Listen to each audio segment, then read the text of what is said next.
The marketplace was winding down for the day when the girl appeared, a streak of silver and violet darting through the dusty alleys like a comet about to burn out.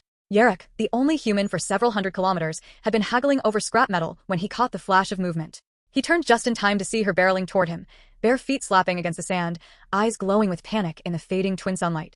"Please," she cried, her alien accent thick, the words trembling on her tongue. "Please follow me home." Her voice cracked in a way that made his chest tighten. He barely knew her, just the occasional nod at the well, the soft thanks when he helped her carry water jars, but he recognized her instantly. Lyra. The young one with silver blue skin and eyes like fractured glass. Always polite, always smiling despite the harshness of this borderland. Now there was no smile, only terror. "Lyra, what?"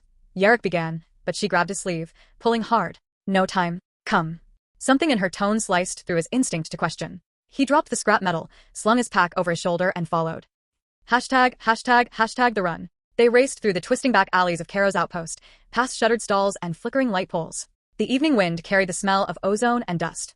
"Who's after you?" he asked as they ran. She shook her head violently. "Not me. My family, please hurry." Her voice broke again on the word family. Yarrick's boots pounded against the cracked pavement.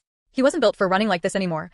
Too many years on mining rigs had left his knees aching, but something in Lyra's desperate grip fueled him forward. ####the outskirts. They left the last of the buildings behind and sprinted across the barren flats toward the scatter of ramshackle homes that clung to the edge of the canyon. He'd never been this far into the alien quarter. The place had a reputation, half-whispered rumors about sickness, about hunger, about people disappearing. Humans didn't go here. Most didn't care what happened to the alien families, surviving in the shadows. But Yarrick had seen the way they looked at him too. A human living among aliens? To them, he was already a fool, maybe worse. Lyra's small hand tightened around his as they approached a hut built from scavenged ship panels and sun-baked clay. She stopped so suddenly, he nearly collided with her. "Inside," she whispered. ###the home. The air inside hit him like a wall. Heat, smoke, and something coppery beneath it. The single-room shelter was lit by a dying lamp and the glow of embers in a pit stove. On the floor, a woman lay coughing violently, her silver-blue skin pale and mottled. Two younger children huddled near her, eyes wide and fearful. The woman was Lyra's mother. Yarrick could see the resemblance at once.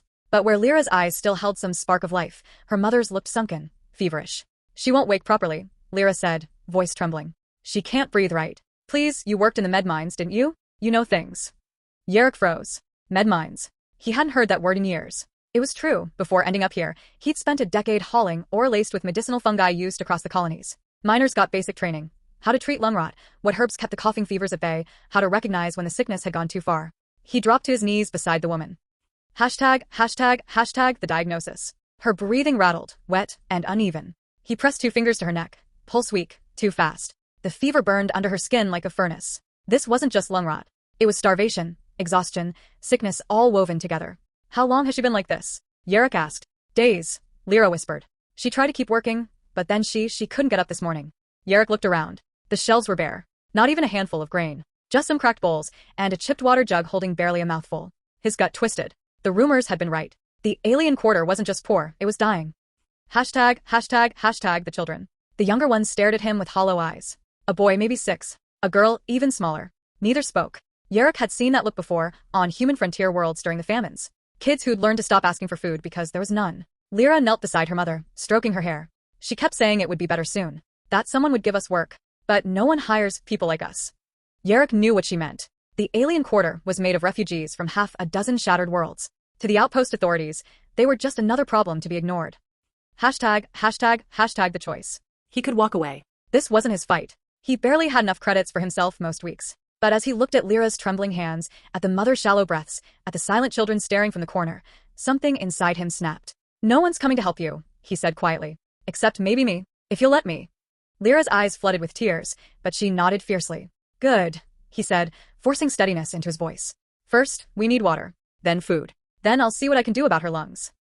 ###the scavenging. Yarrick left them for half an hour, sprinting back through the alleys. He spent nearly every credit he had on water flasks, a sack of grain, dried fruit, and a small vial of anti-fever herbs from a trader who didn't ask questions. When he returned, the children's eyes widened at the sight of the food. "Small bites," Yarrick warned as they ate. "Too much at once will make you sick."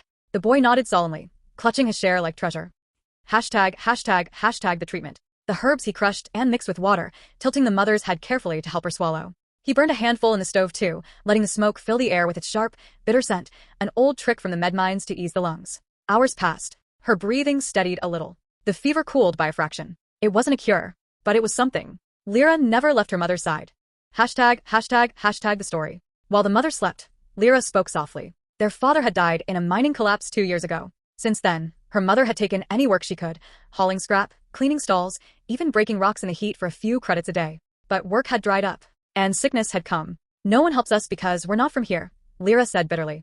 We're just the outsiders. Yerrick felt that like a punch. He'd been an outsider on every world since leaving Earth. But at least he'd always had his strength, his skills. These kids had nothing. Hashtag the decision.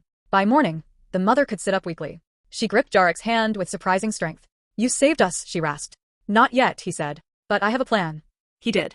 It was reckless. Maybe even stupid. But he knew the outpost systems. He knew the storage depots where food and medicine sat rotting because the authorities couldn't be bothered to distribute them beyond the central district. And he knew how to get in. Hashtag the heist. 2 nights later, Yerrick slipped through the fences with a salvaged keycard from his mining days.